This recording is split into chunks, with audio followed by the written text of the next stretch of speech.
코로나 이후에 고금리로 힘든 자영업자, 소상공인 여러분들을 위해 좋은 소식이 있습니다.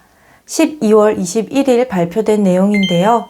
은행권이 개인 사업자가 1년간 납부한 이자를 환급해 준다고 합니다. 역대 최대 규모인 2조 원 플러스 알파를 지원한다고 합니다. 초과 이자 납부액의 90%를 지급해 주고요. 개인당 최대 300만 원까지 받을 수 있습니다. 약 198만 명의 개인 사업자가 평균 85만 원씩 돌려받을 것으로 보입니다. 여기서 중요한 것은 소득이나 자산 조건이 전혀 없다는 것인데요. 그렇기 때문에 대출을 받으신 개인 사업자라면 꼭 확인해 봐야 하는 내용입니다. 저도 주변에 알려드릴 분이 많을 것 같은데요. 그러면 얼마를 받을 수 있는지, 어떻게 받을 수 있는지 자세히 설명드리겠습니다. 발빠르게 소식 전하기 위해서 노력하고 있습니다. 다양한 정보 확인하시려면 구독 눌러주시고요. 좋아요도 부탁드립니다. 오늘 영상 시작합니다. 안녕하세요. 100세 시대를 준비하는 사람들 백준사입니다. 자영업자의 빚이 평균 1억 8천만 원에 육박한다고 합니다. 또한 고금리의 연체율이 3년 만에 증가했다고 하는데요.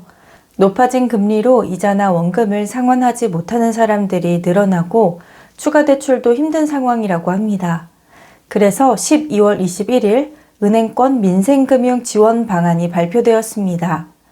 은행권은 공통 프로그램, 자율 프로그램으로 나눈 지원 방안을 추진하는데요. 앞서 말씀드린 내용은 공통 프로그램으로 지난 20일 기준 개인 사업자 대출을 보유한 분들을 대상으로 이자 환급을 시행합니다. 그럼 이자 환급 얼마나 받을 수 있을까요? 총 환급받을 수 있는 금액의 한도는 개인당 300만 원이라고 합니다. 이자 환급 금액은 대출금 2억 원을 한도로 하고요. 그 이상 받았다면 2억 원까지만 계산이 됩니다. 1년간 4%를 초과한 이자 납부액의 90%의 금액을 지급합니다. 그러니까 대출 금액이 3억 원, 금리가 5%인 분이 1년간 이자를 납입했다면 대출금 한도 2억 원에 금리 4% 초과분인 1%를 곱한 금액의 90%인 180만 원을 받게 됩니다. 예시를 바꿔서 5% 금리가 아닌 6%로 받았다면 초과분인 2%로 계산이 되어서 360만 원이 됩니다. 한도가 300만 원이기 때문에 이 경우에는 300만 원까지만 받을 수 있는 것이죠.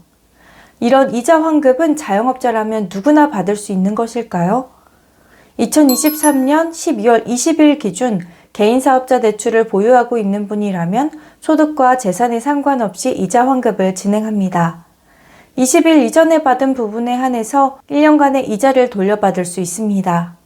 2022년 12월 21일에 대출을 받아야 2023년 12월 20일까지 1년치 이자를 받을 수 있는 것이냐 하시는 분들 계실 텐데요. 예를 들어 2022년 10월 21일 대출 받으신 분들은 캐시백 대상이자가 2022년 12월 21일부터 2023년 12월 20일까지의 이자입니다. 또한 2023년 5월에 대출을 받으셨어도 2024년 4월까지의 이자가 환급 대상이 되기 때문에 걱정 안 하셔도 됩니다.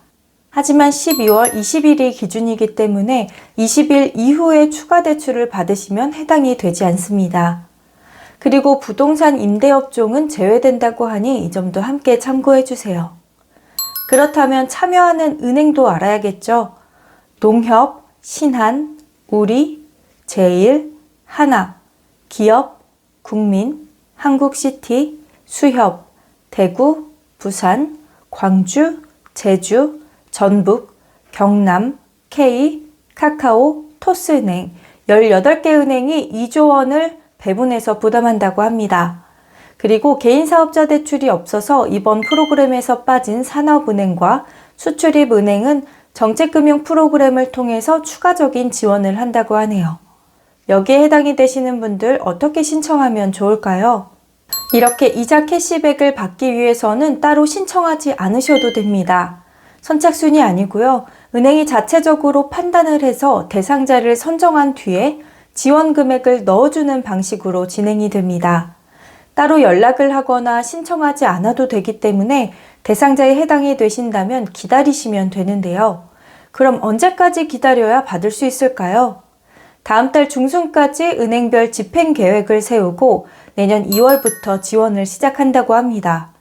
그러면 3월까지 약 50% 이상이 집행될 것으로 보고 있습니다.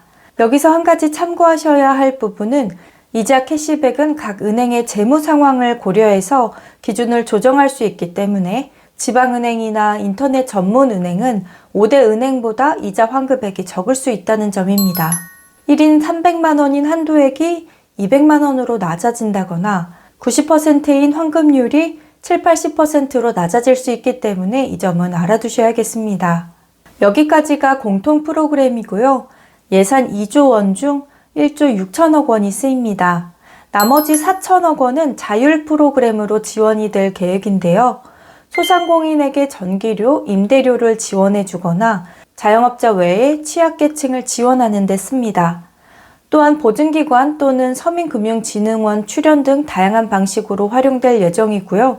소상공인이 아니더라도 취약계층까지 폭넓게 지원한다고 합니다. 자율 프로그램도 내년 1분기 중에 은행별로 집행계획을 수립하고 연내에 집행한다고 하는데요. 하지만 자율 프로그램에 대한 구체적인 방안이 발표된 것은 아니기 때문에 이 부분은 추가적인 보완이 필요할 듯 합니다. 이어서 금융감독원은 지금 추가 대출을 받는다면 대상자에 해당이 될 수 없고 이자 캐시백을 받기 위해서는 별도의 신청 절차도 없기 때문에 보이스피싱에 주의하라고 당부했습니다. 캐시백 제도 시행을 노린 범죄도 생겨날 것으로 보이는데요. 신청을 유도하거나 추가 대출을 권유하는 전화나 문자는 꼭 피하시길 바랍니다.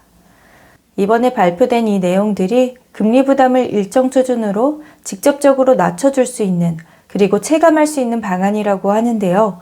올해 개인사업자 대출의 대부분이 금리 5%에 집중돼 있다고 하니까 받으실 수 있는 분이 많이 계실 거라고 생각합니다. 혹시나 주위에 모르고 계시는 분들을 위해서 함께 정보 공유해 주시길 바랍니다. 오늘도 영상 끝까지 시청해 주셔서 감사합니다. 100세 시대를 준비하는 사람들 백준사였습니다.